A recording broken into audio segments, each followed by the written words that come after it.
Hoy 22 de mayo estamos saliendo al aire de este programa de Instituto Tierra y Mar, ¿no? Programa Mesa Redonda, semana a semana, un programa sabatino. También espero que sea de agrado. Quien le habla, Nelson Janco. Y bueno, hoy día tenemos un tema bastante importante que es tema de institucionalidad política y democracia, ¿no? Entonces, básicamente se toca este tema en el marco de la coyuntura que vivimos y una incertidumbre por la coyuntura, como sabrán, vale la redundancia, de decir si es de izquierda o derecha o que quién tiene el poder, etcétera, y incluso se habla bastante, hay que salvar la democracia, ¿no? Entonces que los extremos, etcétera. Pero en fin, no, tal vez a la gente entendida que pueda analizarlo, bueno, dirá una cuestión normal, pero también gente que de alguna manera se desconoce algunos aspectos, ¿no? Entonces, hoy día en esta mesa redonda nos acompañan, profesionales, como siempre, que es parte de este equipo de trabajo, ¿no? Tanto como Sheila Rojas, así como, Stephanie Rojas, igual Sheila, ingeniero Pablo, señora Soil, y entre otros el equipo que de alguna manera acompañamos.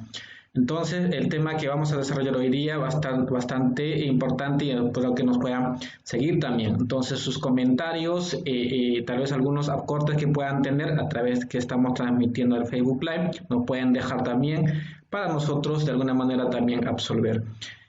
Bueno, sin más preámbulos, vamos a empezar con esta primera parte con Stephanie Rojas, quien es la estudiante de Sociología de la Universidad Faustino Sánchez Carrión, una excelente estudiante que hoy en día también está destacando en este espacio y creo que vale reconocerlo. Y como sabrán ustedes, también algunos, digamos, la creatividad y también, digamos, el entusiasmo y también la voluntad, sobre todo el tema de trabajo que se pone, hay que valorarlo también. Entonces, en ese sentido, Stephanie, tienes toda la posta para compartir este momento, este tema que hoy día tenemos la cita, todos nosotros. Adelante, Stephanie. Muchas gracias, licenciado. Bueno, para mí es un gusto dar inicio a esta mesa número 12. Antes de darle la posta al ingeniero, vamos a ver algunos puntos claves que son necesarios recordar. ¿Me confirman si se está compartiendo la pantalla? Perfecto. Bien. Como ya mencionaba usted, licenciado, el tema que vamos a abordar el día de hoy es institucionalidad política y democracia. Bien, el punto que voy a comenzar a abordar es acerca de la democracia, ¿no? Los datos que ustedes visualizan aquí es del INEI, del ENAO, que es una encuesta. El gráfico tomado, la imagen tomada, perdón, es del doctor Enver Vega, que ha tratado de sintetizar, bueno, que estas encuestas, los datos más resaltantes de la encuesta. Lo tomo porque plasma la realidad sociopolítica, la situación de la ciudadanía y el estado de la democracia en el Perú, sobre todo en un contexto político que estamos viviendo, ¿no? Próximas elecciones y además el tema del bicentenario. Es por eso necesario reflexionar el tema de la institucionalidad, de la democracia y el tipo de gobierno que también tal vez tengamos. Comencemos con los datos. ¿Cuántos peruanos saben qué es democracia en el país? Según estos datos, solo el 58,8%, casi el 56% de peruanos no saben lo que es democracia. Y este es un punto que también voy a mencionar un poco más adelante. El 56,4% menciona que la democracia funciona mal. Ya desde ahí vemos que el tema de la democracia en el Perú es necesario tocar porque Si funciona mal y no saben qué es democracia, algo está fallando, ¿verdad? Bien, entonces la causa al por qué funciona mal la democracia, los peruanos consideran en un 88,2% debido a los políticos. Bien, el 60,3% considera que el Perú se respeta poco o nada la libertad política, que es otro tema importante y coyuntural. Y respecto al 13,5% le da lo mismo tener un gobierno democrático o autoritario. Y este es otro punto que me parece interesante porque más adelante voy a explicar acerca del índice de democracia. Bien, hablando más de democracia ya por regiones. ¿Cuántos peruanos consideran que la democracia no es importante? Algo coincidente, podemos decir, es que en la región Sierra y Selva, uniéndolas, son los porcentajes mayores que consideran que la democracia no es importante. Juntos conforman un 75,5%. Y bien, en el tema de la confianza, ¿cuántos peruanos confían más en el Congreso o en otra institución? Bien, en el Congreso solamente un 31%. ¿Y cuál es la otra institución en la que confían más? Es en las Fuerzas Armadas. Y en el tema de la prensa o de los medios de comunicación, la confianza también se deposita en un 74%, pero el de los partidos políticos, un 30%. Es algo significativo este porcentaje porque los partidos políticos, ya entendiendo la democracia desde el ámbito académico, tal vez, saliendo desde el ámbito académico hasta la vida real, son los partidos políticos quienes que es la tuerca de la democracia, que hace que funcione la democracia. Pero en el punto que yo iba, no saben, dice, ¿no? Esa encuesta que no saben qué es democracia, un 58,8%. Pero la pregunta que yo me haría es, ¿qué entienden por democracia? Ese es otro tema que tal vez no se abordaba en la encuesta, porque no todos entienden a la democracia como una definición desde la academia, ¿no? Que es una elección ya. Democracia únicamente no es elegir a nuestros gobernantes mediante unas elecciones populares donde todo le elige, donde las personas eligen. No es únicamente eso. Y para abordar ese tema, quiero presentarles el índice de democracia. Ese índice se basa en 5 ejes, que es en procesos electorales y pluralismos, funcionamiento del gobierno, participación política, cultura política, libertades civiles. Son características que un gobierno democrático debería tener. Este es un mapa de Sudamérica, el índice de democracia se hace a nivel mundial, pero he decidido traerlo del de Sudamérica por el tema que nosotros nos ubicamos. Bien, el Perú, respecto a este mapa, que es del año 2020, se ha hecho esa evaluación, el Perú obtiene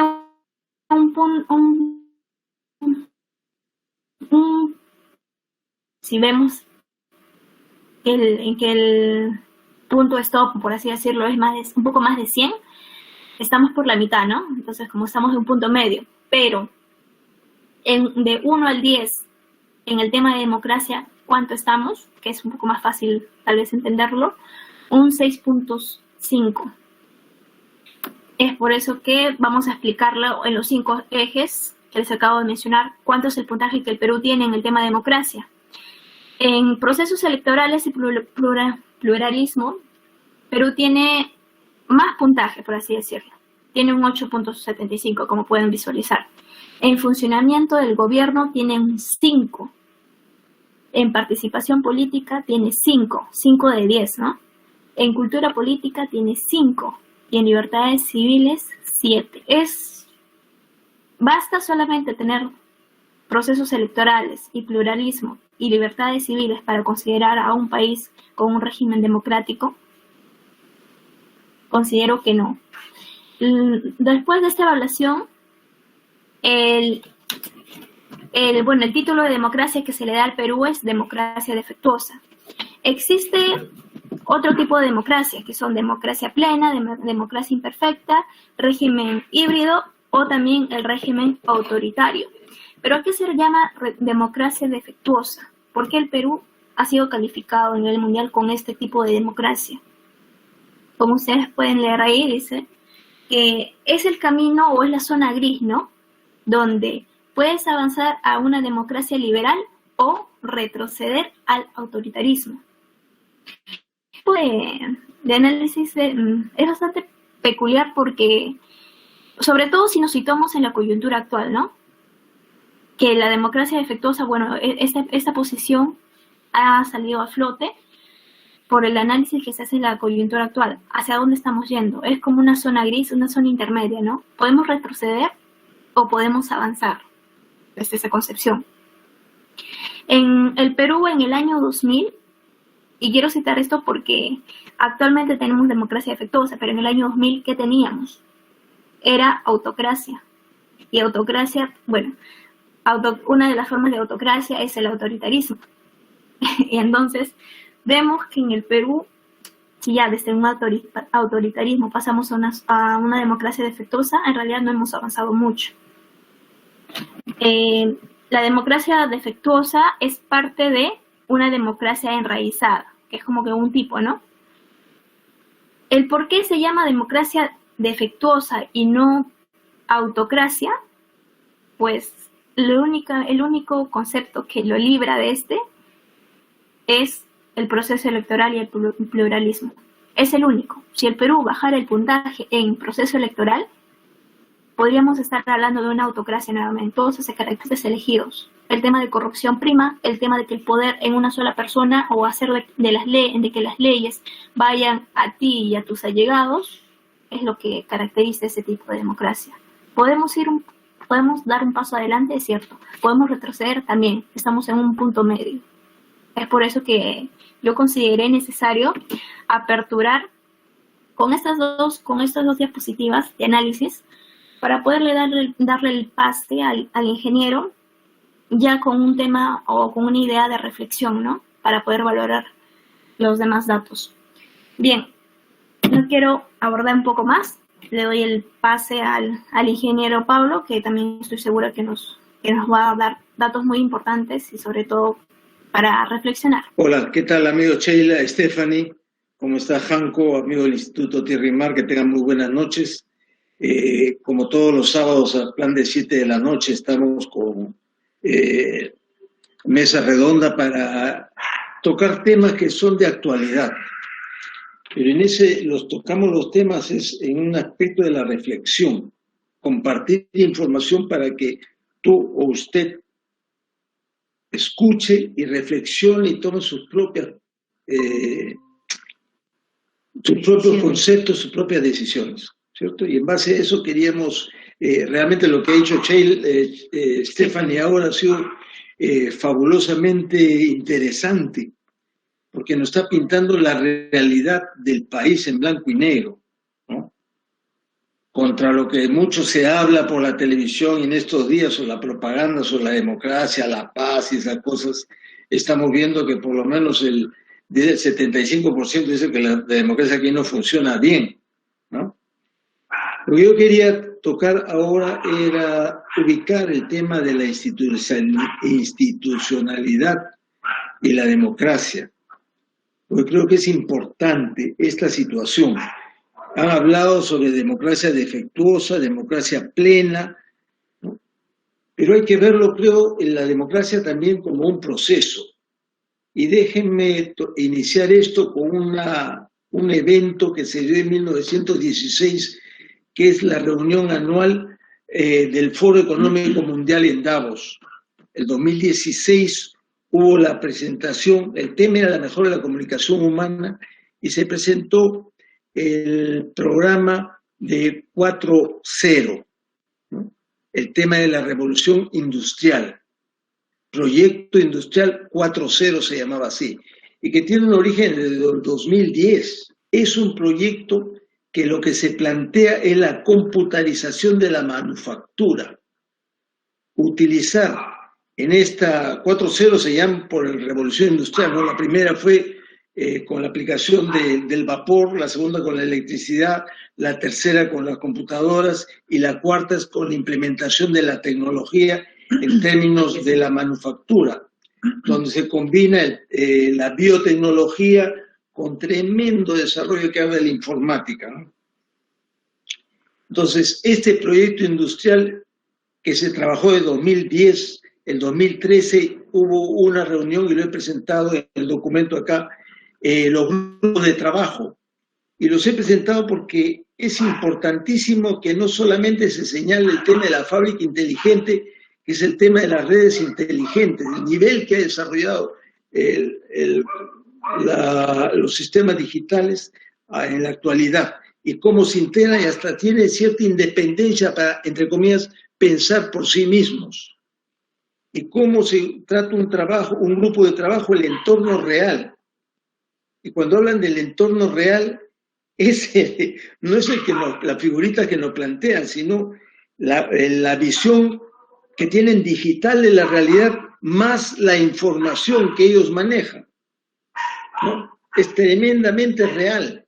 Y cuando habla del escenario económico es por la importancia que para la nueva realidad tiene el aspecto económico y la participación de la tecnología y de quienes manejan esa tecnología y por tanto quienes tienen el poder. Porque cuando hablamos de democracia también tenemos que hablar de poder, aunque a algunos no les guste. El cuarto punto es el de seres humanos y trabajos. ¿Por qué? Porque este proyecto industrial, este proceso de desarrollo de la humanidad está llevando, gracias a esta nueva tecnología, a nuevos escenarios para el ser humano y nuevas características del trabajo y por tanto de la educación y de la salud. Y por lo tanto también de estructuras como la democracia. Y luego viene el factor tecnológico que ya es una cosa de ensueño, ¿no es cierto? Pero en base a esos grupos de trabajo han sacado este proyecto, que tiene por características, por favor, la interoperatividad, ¿no? Que es el intercambio que se hace ya no entre personas que manejan una máquina, sino entre máquinas. La transparencia de la información es la información que maneja las máquinas y lo que puede aportar la nueva información que tienen los expertos, ¿no? La asistencia técnica tiene que ver con eso, cómo lo nuevo se va mejorando y para ello requieren personas con mayor nivel de formación tecnológica, científica, el cual tengo la impresión que no accedemos a ese nivel, no calificamos. Y el tema de la decisión es descentralizada porque ahora las máquinas también toman decisiones, ¿no? Y entonces veamos cuál es la realidad que estamos viviendo. En términos, por ejemplo, actual, se habla de desarrollo industrial, ¿no? Y pongamos el caso de la Toyota. Toyota necesita, para desarrollar su producción, ¿ella sola trabaja? No. Trabaja con más de 72, si no me equivoco, son 72.000 empresas que trabajan para Toyota. Es decir, la Toyota tiene que integrarse con otras 72.000 empresas para poder generar su producto. Miren el grado de integración que hay. Y estamos hablando de hace 10 años, 7 años. No estamos hablando de un futuro de 10 años. Entonces, si nosotros tenemos esta situación, ¿cómo podemos ver el tema de la democracia? Simplemente es una forma, como decimos acá, una forma de organización del Estado en que las decisiones colectivas son adoptadas por la población mediante mecanismos de participación que le dan legitimidad a sus representantes. Eso nada más es. ¿Ah? Porque mire, si tenemos una nueva tecnología que implementa una nueva economía, por lo tanto, también las relaciones sociales, las relaciones laborales, las formas de educación y de organización, lo social, tiene que alterarse, tiene que modificarse porque no va a responder a esa nueva realidad de full interintegración y de comunicación. Y por lo tanto, el tema, por ejemplo, de los recursos naturales, el agua, el oxígeno, también está el ser humano, pero el ser humano como un insumo. No, porque ahora necesitan ponerle chips o algunos instrumentos digitales para potenciar su capacidad de creación de unos cuantos, no se necesitan millones. Entonces el tema del recurso humano también va a ser impactado por esta realidad. De manera que si tienes un cambio real en la cuestión económica brutal, si tienes vas a tener un cambio también en los requerimientos del tipo de formación, de educación, de las relaciones laborales, de las relaciones sociales de la población. Si tienes un cambio en cuanto a cómo manejas tú los recursos humanos, ¿qué hay de la institucionalidad? ¿Qué hay de esta forma de organización del Estado para tomar decisiones colectivas? ¿Vas a tomar decisiones colectivas con mecanismos de participación política? ¿Cómo va a ser esa forma de participación? La garantía de derechos que implica la democracia, y lo tenemos aquí en nuestra constitución política, y el bienestar común, esas dos garantías que están acá, son intocables. Hay unos que no quieren cambiar la democracia, la constitución, pero yo voy a poner un punto simplemente. Uno de los problemas mayores del Perú es la desnutrición, la anemia, ¿no?, la indiferencia de la juventud para trabajar o hacer algo, 20% de niños, ¿cierto? Y una debilidad institucional tremenda. Y el analfabetismo, gracias, el tema de educación, el analfabetismo, pero no es el analfabetismo de no saber leer y escribir. Eso dentro de 10 años no significa nada. El analfabetismo nuestro ahora es el analfabetismo virtual. ¿Qué vamos a hacer si el Internet no llega a la mayoría de la población? Y si tenemos ese tipo de anemias y desnutrición de la mayoría de los niños, de un alto porcentaje de la niñez, por decirlo, 20% por lo menos, ¿por qué en esta Constitución no está el derecho fundamental de la alimentación de estos niños? Búsquenla. Entonces, no está. Y creo que sí es un derecho humano. Es un derecho humano hoy y dentro de 5 años va a ser fundamental el derecho a la comunicación, el Internet. ¿Está? No está. Y así podemos buscar cosas que tienen que incrementarse. Y esta institucionalidad de la democracia tiene que adecuarse a la nueva realidad que no estamos viviendo hoy, sino que ya se vive desde hace 10 años, con el nuevo desarrollo de la tecnología, ¿no? Entonces, por eso es muy importante hablar de la democracia como un proceso que garantiza la participación política, sí, que garantiza los derechos y bienestar común, sí, que tiene valores también, el valor de la libertad, el valor de la igualdad, de la solidaridad, pero hay que poner otro valor, el valor de la humanidad. Porque si la máquina va a reemplazarnos, si la máquina o los sistemas digitales van a ser más determinantes, digámoslo así, y el ser humano, ¿qué razón tenemos de existir? No se justifica entonces que se maten millones de personas porque no califican, porque estorban, como dicen muchos grupos radicales de racistas del primer mundo, que dicen que deben morir por lo menos 5 mil millones de personas que están de más en el mundo. Entonces, tiene que haber en este tipo de democracia una variación, una actualización, una democracia de mayor calidad y que sea representativa de la realidad actual y del futuro.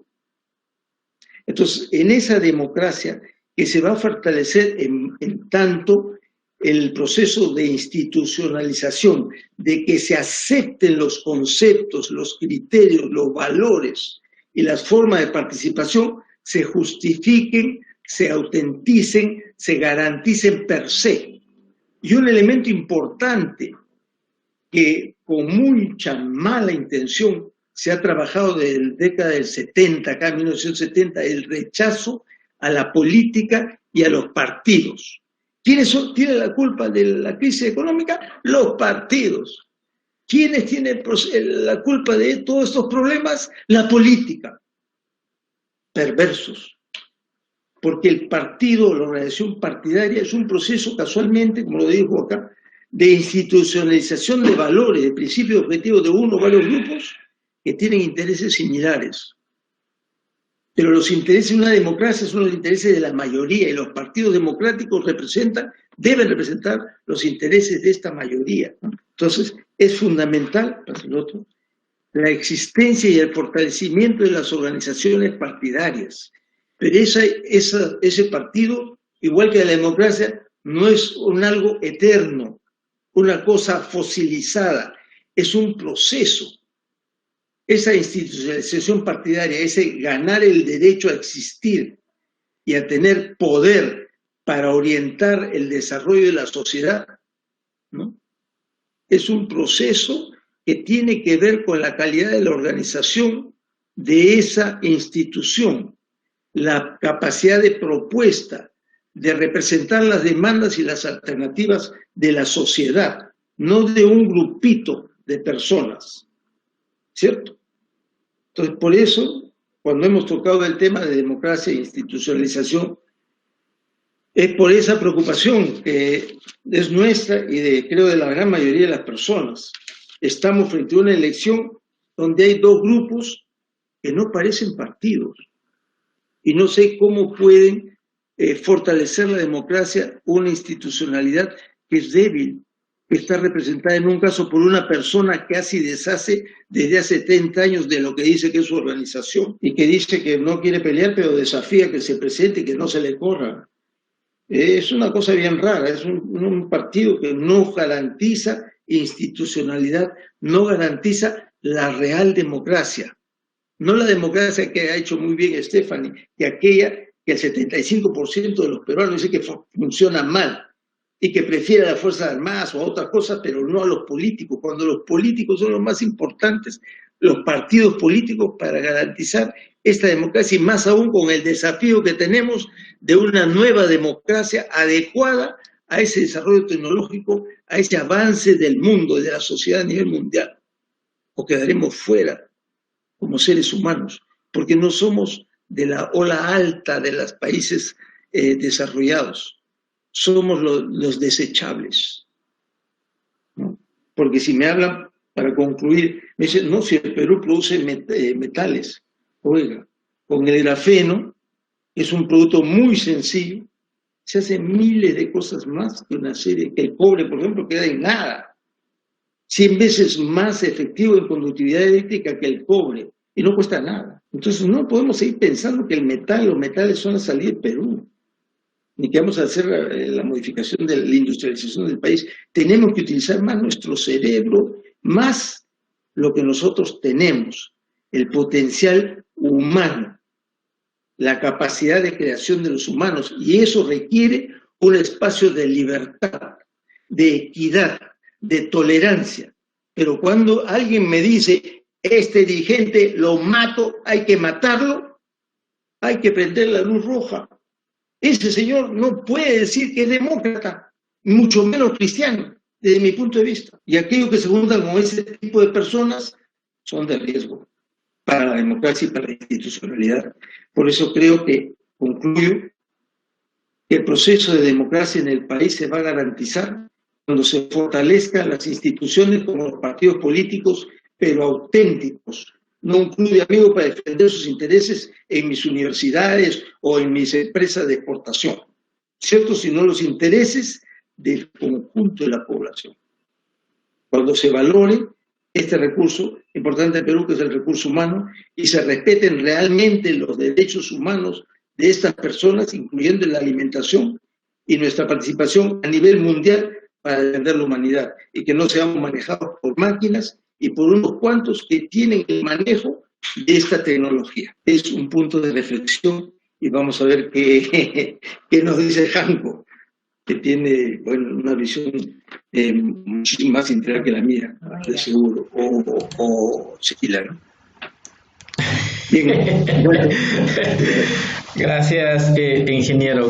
usted siempre, como siempre, polémico en ciertos temas y creo que ahí, eso es lo rico de este programa y también creo también para las personas que nos siguen a través del Facebook y bueno, los que nos conocen también, ¿no? Entonces, yo quiero quiero partir de algo que, digamos, en temas que tocabas concerniente a la Carta Magna, ¿no? Y que al final de cuentas la democracia descansa, ¿no? Descansa o debería descansar, ¿no? En esa Carta Magna en donde se recogen todos los, digamos, nuestros derechos y nuestros deberes como ciudadanos, ¿no? Entonces, en función a eso, deberíamos ligarnos, ¿no? ¿Funciona así nuestro país? Ahí creo que el detalle entra, ¿no? En el sentido de, es válido, por ejemplo, cuando hablamos de derechos humanos, se habla, se levanta toda la voz que digamos cuando tocan los intereses o cuando choca con las personas, por ejemplo así, con las personas de la clase alta, por decirlo así, ¿no? O las personas que están metidos, o personalidades que están inmiscuidos en cuestiones conocidas, por decirlo así, ¿no? Entonces, y mucho más aún todavía si se trata de políticos, ¿no? ¿Por qué? Porque sencillamente llama la atención, ¿no? Pero si ese mismo es afectado a una población, por decir así, digamos, de menos recursos, porque estamos al final de cuentas se trata de una cuestión de clases sociales, y sencillamente pasa desapercibido, ¿no? Y en la distribución digamos, de justicia es lo mismo, ¿no? O sea, justicia para los que tienen y para los que no tienen, pues sencillamente pasa desapercibido, ¿no? Entonces, las instituciones que velan por los derechos humanos, bien por habido, y al final de cuentas tampoco nos dice nada al respecto, ¿no? Sencillamente cierra la boquita o sencillamente mece a través de los medios de comunicación y se acabó el asunto ahí, ¿no?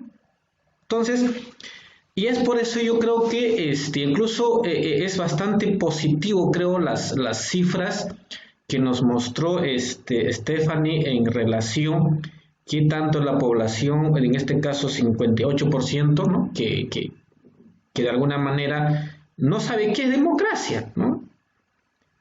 Y otros, casi la misma, 54% que decía que la democracia, mire que no funciona, o sea, no está de acuerdo con eso. O sea. Entonces estamos hablando más de la mitad de la población, ¿no? Que estamos en nada, pues, ¿no? Y eso es bastante preocupante en las cifras, digamos, una cuestión de análisis, ¿no? Ahora, yo quiero un poco ver la figura actualmente que se nos ha enseñado, o mejor dicho, que se nos ha implantado, ¿no? O sistemáticamente a través de todos los espacios que tenemos, incluso hasta en las universidades, ¿no? El tema de no te metas en política, no hagas esto, no hagas aquello, no hagas lo otro, ¿no? ¿Por qué? Porque ellos son corruptos y son malos, ¿no? Entonces, pero también hay que entender que la política, al final de cuentas, ellos, los políticos, por decir, toman decisiones sobre tu futuro y sobre tu futura generación de tu país, ¿no? Y entonces la pregunta es, ¿por qué uno no puede, digamos, acceder a eso? Pero sin embargo, no, eso no para ti, no. Si lo que decía el ingeniero, ¿no? Si, digamos, obedecer, someternos, mecer, esencialmente hacer lo que te diga, perfecto. Pero pensar, alzar la voz, no. Entonces, y realmente uno dice, ¿estás en democracia o estás en una dictadura sistemática, ¿no? Ahí el detalle, ¿no? Entonces, y entonces eso es lo que pienso que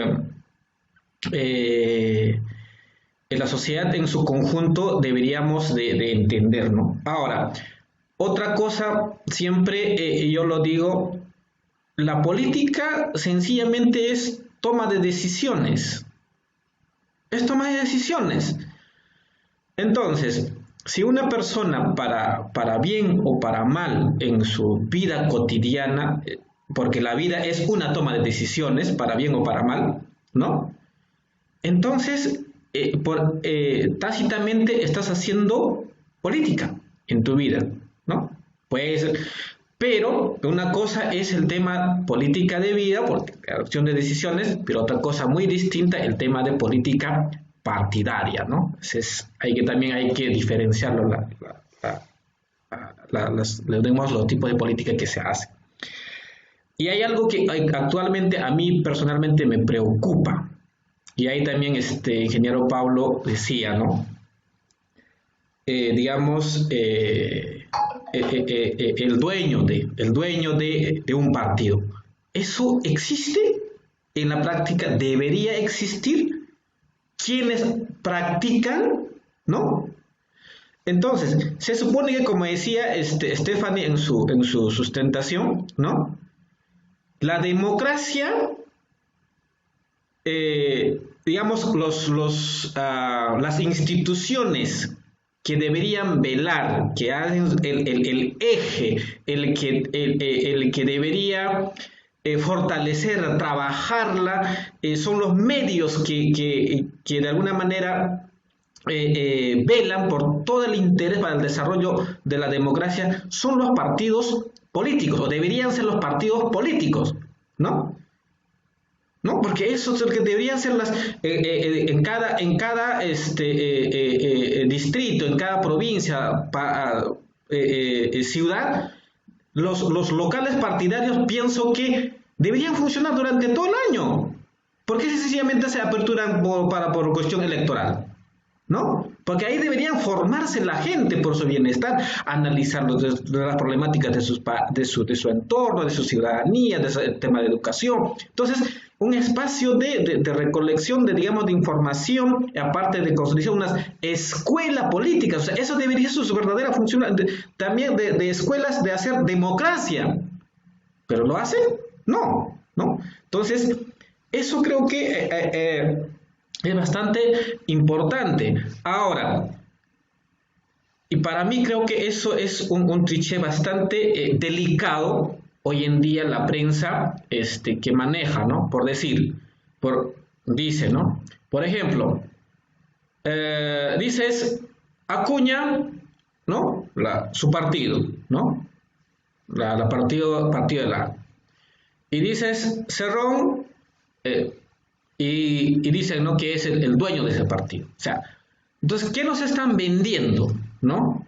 Es decir, nos están vendiendo la idea de que, chuma, si yo me convierto en presidente de mi barrio, o sea, soy el dueño de mi barrio.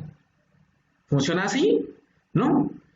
O si yo soy presidente de una cooperativa, soy el dueño de esa cooperativa. O sea, entonces, no es así las cosas. O sea, los partidos políticos tienen sus directivas, tienen su estructura, tienen su reglamento. O sea, lo que se llama un partido político funciona en función a lo que se llama su famoso el FED. O sea, tiene su filosofía, tiene su ideología y tiene su doctrina. Si no tiene esas tres características, un partido político no es partido, es cualquier cosa, pero no es partido, es una organización que puede ser una opción. Puede tener, pero no es un partido. Entonces, eso creo que es bastante importante, la visión de país donde debe manejar un partido, ¿no? La visión de país, la visión de desarrollo. O sea, entonces, pues, o sea, eso creo que es bastante fundamental en el momento que vivimos. Y la democracia, sin duda alguna, se trata, digamos, de la defensa de la humanidad en sí, ¿no? de los límites en donde las personas, nosotros como seres humanos, donde vivimos, debe ser fundamentada estrictamente en lo que se llama el respeto mutuo, ¿no? Y los valores más fundamentales que nosotros como seres humanos debemos de tenerlo, y donde debe ser ajustado tanto las religiones, todas las etnias, todo como seres humanos. No sencillamente que tú eres de unos, o sea, de la clase media, clase alta, o que va a existir esas diferencias, sí, pero que no seamos tan humanos, pues. Y como decía el ingeniero Pablo, pues que no la tecnología tome decisiones por ti, o un par de personas tomen decisiones por ti. O sea, ¿a dónde estamos llegando, no? Entonces, para no redundar mucho, yo quiero finalizar de algo que para mí es bastante preocupante hoy en día, en donde se nota, digamos, lo que se llama la lucha de contrarios, ¿no? En que en sociología bastante se trabaja. ¿Y qué significa, no? Por ejemplo, si alguien en una contienda electoral, o sea cual sea un espacio que se pueda tener, ¿no? Sabemos que el uso de nuestros símbolos patrióticos, ¿no? Incluso la camiseta, ¿no? O sea, son sagradas para mí, creo, cuestión para todos nosotros, ¿no? Y entonces, si uno usa, digamos, para el proselitismo político, decir yo me pongo tal, ¿no? Y tácitamente lo digo a la otra persona de que tú no eres, ¿no? Tú no eres peruano, o tú no eres o tal. Entonces, eso creo que es bastante preocupante en nuestro país. Pienso que ahí el jurado electoral especial o las instituciones deberían actuar. Pienso que las banderas o los colores patrios no deberían ser usados para proselitismos políticos, porque ahí desde ahí creo que incluso partimos mal como ciudadanos, como personas, y no entendemos realmente lo que significa ser, digamos, defender una cuestión de patriotismo, o sea, ese de ser nacionalistas, digamos, de defender a un espacio, ¿no?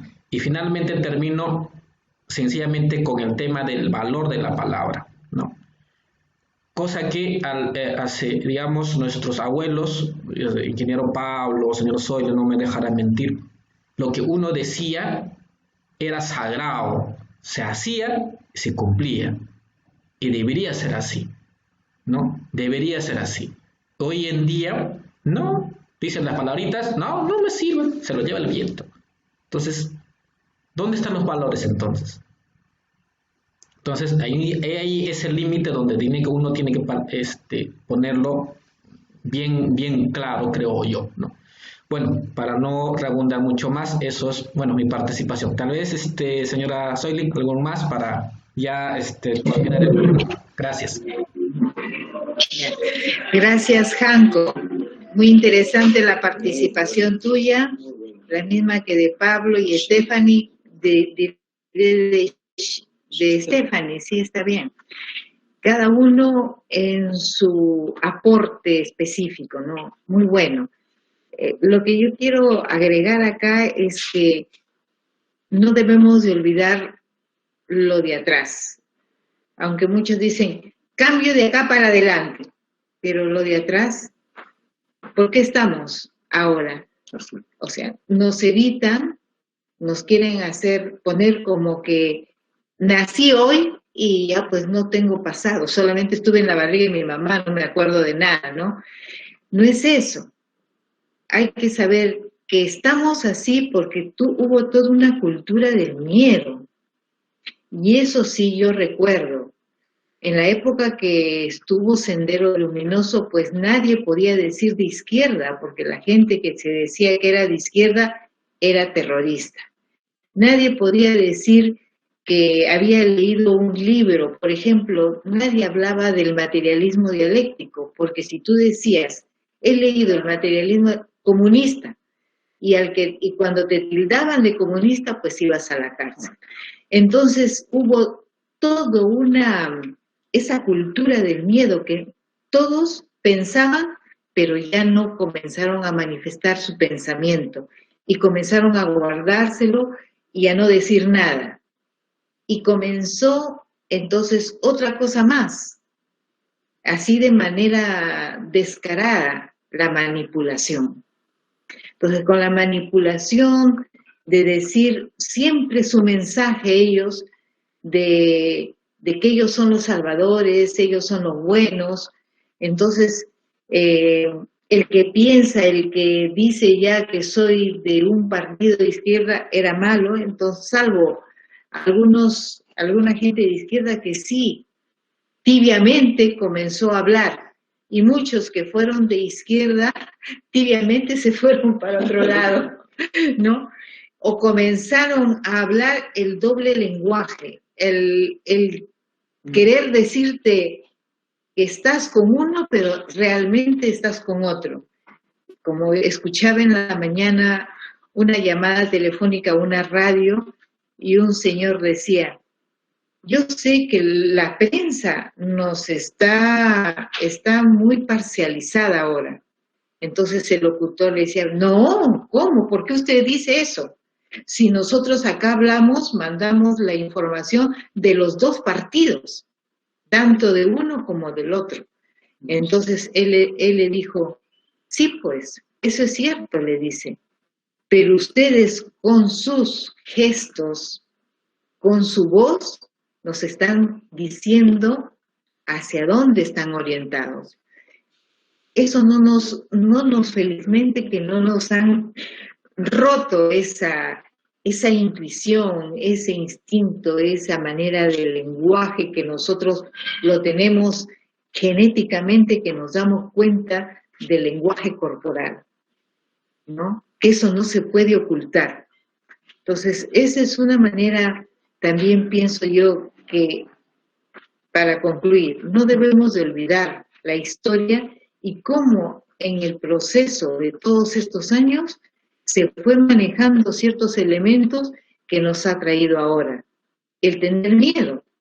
Entonces se dice, ese es comunista, uy, lo peor, nos van a quitar nuestras tiendas, nuestra chacra, nuestra carretilla. Y no es eso, pues. Se ha desmistificado, y ahora, con todo el avance de la ciencia, con todo el avance de la tecnología, entonces ya no podemos hablar muchas veces que la izquierda o la derecha, ya no existe para mí esos términos. Hoy tienes que pensar diferente, ¿qué es bueno para todos? No pensar que es derecha e izquierda, porque nos han puesto con ese miedo. No es eso. Entonces sigamos practicando los valores, rescatemos los valores, rescatemos lo que nos decían nuestros abuelos, como tú dices, Janko, muy bueno. Siempre vivíamos nosotros de dichos. Yo siempre recuerdo que en mi casa siempre nos decían dichos, y esos dichos hasta ahora los recuerdo, ¿no? Entonces, eso es el mensaje también sobre la actualidad, sobre lo que es la democracia, la institucionalidad. No nos dejemos pues que la institucionalidad nos venga con la cultura del miedo. Rompamos con eso. Sheila, ¿algún comentario para ya terminar el programa? Buenas noches con todo. Pensé que me habían olvidado a mí. No, por favor. Me asusté, se olvidaron de mi participación. Bueno, nada, solo claro, una vez más que nuestro país se encuentra pues en el ranking, en el número 63 del ranking, ¿no? De la democracia imperfecta en Sudamérica. Según un estudio de un informe de un estadounidense. En el cual evalúan las condiciones democráticas, ¿no? A nivel global. y nosotros tenemos una puntuación de 6.4 cuando el máximo debería ser de 10.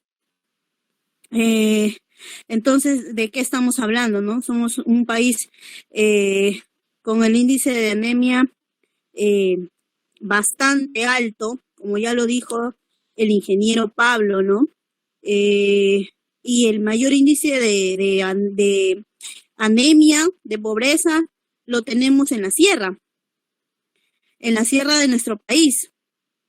Entonces, ¿cómo nosotros podríamos hablar de generar una democracia cuando confundimos ese término? Y entre partidos políticos lo único que hacen es insultarse y luego lo camuflan con estamos haciendo democracia, ¿no? Y atacándose los unos a los otros. Eso no es hacer democracia.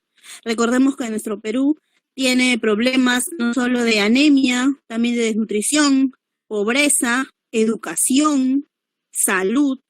Somos un país que tiene muchos problemas. Anemia, como lo dijo el ingeniero Pablo, durante el año 2019, los mayores niveles de anemia entre niños de 6 y 35 meses de edad se registraron en la sierra, con un 48.8%. Luego le sigue la selva con un 44.6%, ¿no? Y lo demás, que es el 37.5%, lo sigue la costa. Lima metropolitana tenemos un 30.4%, según el INEI. Entonces, ¿cómo podemos decir nosotros que hacemos democracia si el país está yendo a pedazos, como usted mismo lo dijo? Y sobre todo, y muy importante, usar nuestros símbolos patrios para alzar el pecho y decir yo soy peruana, quiero hacer democracia, pero cuando me siento a debatir, lo único que hago es insultar, lo único que hago es humillar. Uno no puede estar de acuerdo con la candidatura de uno, con la candidatura de otro, pero aquí lo que se quiere, lo principal es que los peruanos tengamos inteligencia, tengamos memoria, seamos respetuosos de los valores y hagamos un referéndum democrático. No llevemos esto al extremo de la violencia, no llevemos esto como hay simpatizantes que disfrazan de no, nosotros hacemos democracia. Eso no es hacer democracia, pues. Eso es simplemente atacar y seguir acrecentando los problemas en los que ya estamos sumergidos. Este tema de la pandemia nos ha afectado a muchas personas, pero no podemos nosotros venir a usar eso y a usar tantas muertes para decir que están haciendo democracia, porque eso no es hacer democracia. Eso es sumergir al país en una incertidumbre, eso es sumergir al país en violencia, como ya se están viendo marchas en Huancayo, Lima, en contra de una candidatura que, si bien es cierto, ha arrastrado mucho terrorismo, Sendero Luminoso, pero tampoco podemos ser ajenos y pues balancear, poner la balanza del lado solo de uno y pues inculpar a otro y decir, porque cada uno tiene su punto de vista y cada uno va a votar de acuerdo a lo que se puede observar y a lo que se puede ver, ¿no? Entonces, no creemos en ese juego, ¿no? No, primero hay que informarnos, hay que ver qué es hacer democracia, qué es la democracia, como ya lo dijo Stephanie, para nosotros poder sacar adelante al país, porque al final todos somos peruanos y todos siempre vamos a querer lo mejor. En lo personal, a mí, ver a tantos niños desnutridos, con anemia, donde no hay una buena educación, jóvenes, madres que salen embarazadas a temprana edad, tienen 5 o 6 hijos, eso sumerge a la pobreza. ¿Por qué? Porque simplemente el Perú está enfocado en hacer carreteras, que son necesarias, quizás para conectarnos un poco más, pero creo yo que hay prioridades. Y la prioridad no es hacer una carretera, la prioridad es bajar el porcentaje de la anemia, la prioridad es informar a la población, tener mejores equipos de salud, bajar el porcentaje de la violencia contra la mujer, porque no puede seguir subiendo la tasa de violencia contra la mujer. No podemos seguir permitiendo que existan más mujeres maltratadas, más mujeres muertas, más niños desnutridos. No podemos seguir permitiendo que haya pobreza en el país. Y encima, sobre todo, la violencia que trae esta segunda vuelta. ¿Por qué ha traído violencia? Ha traído violencia, ha traído caos, y no me quiero imaginar luego de las elecciones que va a venir, porque gran porcentaje está en contra de uno, gran porcentaje está en contra de otro candidato. Entonces tenemos nosotros que ponernos a pensar, hay cosas más importantes. Nosotros como estudiantes, los jóvenes, tenemos que ponerle más énfasis en eso, señor. Hay que ponerle más empatía, más ganas. Hay que dejar de lado ya el orgullo, el yo sé más que tú, yo soy más que tú, yo trabajo acá, tú no. Entonces creo que si todos nos unimos, todos podemos hacer un país, un Perú mejor, que eso es lo que se quiere. No queremos seguir siendo un país subdesarrollado, no queremos seguir sumergidos en tantos problemas que ya tenemos, ¿no? Entonces, pensemos bien, usemos bien la cabeza, como dijo el ingeniero Janco, y salgamos adelante. No mancillemos ya más al Perú, que tan maltratado está, que tantos problemas tiene. Gracias, licenciado. Gracias, Sheila, importante reflexión. Sí, pues verdaderamente tenemos graves problemas en nuestro país. Entonces, nada, para las cuestiones finales estoy seguro que va a haber reacciones al respecto y nada, estaremos siempre a la expectativa de todo tipo de comentarios y críticas también. Entonces, Stephanie creo que tiene algo más que decir y para ahí cerramos el programa. Entonces, por mi parte, hasta la próxima semana. Muchísimas gracias. Muchas gracias, licenciado. Ingeniero Pablo, igualmente, gracias por su aporte. Sheila, igualmente, muy bonito aporte, muy bonitos comentarios finales en realidad. Y bueno, ya para ir cerrando, yo también algo quiero mencionar, ¿no? Ya que tocaron el tema coyuntural. No quiero ahondar en uno ni en otro candidato, ¿no? Pero sí en las personas. Es que en realidad el tema que salió a la luz, ¿no? Fue lo que mencionó la señora Zoila, la cultura del miedo. Perú vive en una cultura de miedo, y no solamente en el tema de la política. Otro punto, el tema de la democracia en el país. Resaltar nuevamente, ¿no? Que no es únicamente ir a votar en fechas exactas y ya. Otro punto es el tema de querer imponer querer encasillarnos por opiniones. En realidad, el tema actual es que los peruanos son los que pierden en realidad, ya sea por uno o por otro, porque hay puntos negativos en uno y en otro, no lo vamos a negar, no podemos negar eso. Pero quedarte en la cultura del miedo y no ir un poco más allá, también te ciega bastante y encorralando, ¿no? Porque si te pones a investigar un poquito más y te cuestionas por qué tales políticos utilizan símbolos patrios, por ejemplo, traigo a memoria un caso particular, y hasta gracioso puede ser para algunos, el tema de una modelo que se sentó encima de una bandera. La modelo, la palabra correcta creo yo, tuvo hasta un proceso judicial por esto. Entonces, ¿por qué no a un político en plena campaña utiliza un símbolo o algo característico del Perú, que es de la selección peruana? ¿Por qué no se le hace una investigación? ¿Por qué no se le dice, no, eso está mal? No puedes, tienes que hacer campaña limpia. ¿Por qué la prensa se ocupa más ahora o se interesa más en política cuando te ves un poco atacado, ¿no? Por tu lado. Siempre uno sale a hablar o a decir tal loco cuando te toca recién.